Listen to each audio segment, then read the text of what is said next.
কাজ করবো আমরা বাংলাদেশের সবচেয়ে বড় দল জাতীয়তাবাদী দলের কর্মী এবং শহীদ রাষ্ট্রপতি জিয়া রহমানের কি সৈনিক না আমরা শহীদ জিয়ার সৈনিক।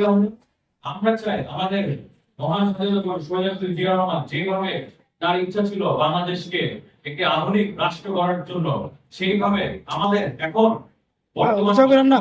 তারেক রহমান উনি একইভাবে কাজ করছেন।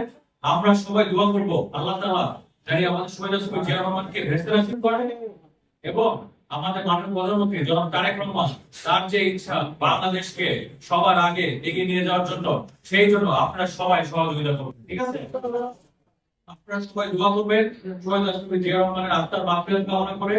একই সাথে আমাদের দলের দেশের এমপি এবং সাবেক প্রধানমন্ত্রী আল্লাহ তাআলা তাকে যেন ভেস্তে রাখেন করে, এই জন্য আপনারা দোয়া করবেন।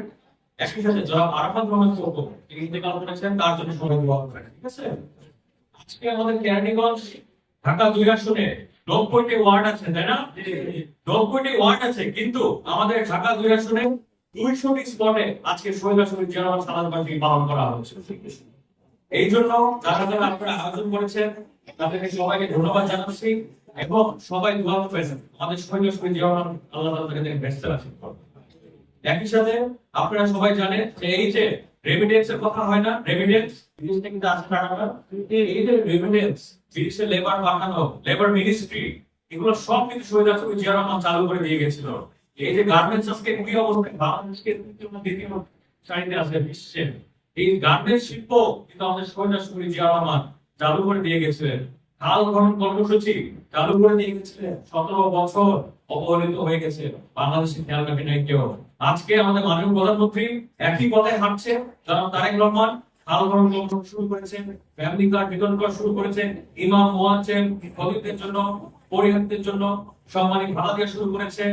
একই সাথে পুরো বাংলাদেশকে যদি একটা আধুনিক একটা দেশ করতে পারি সেই জন্য উনি কাজ করছেন। উনি বলেছেন যে বাংলাদেশকে আমাদের একটা নীতি আছে, কথাটা কি, করবো কাজ করবো এই নীতি নিয়ে আমাদের মাননীয় প্রধানমন্ত্রী কাজ করছেন, তার আদর্শে আমরা সবাই কাজ করছি।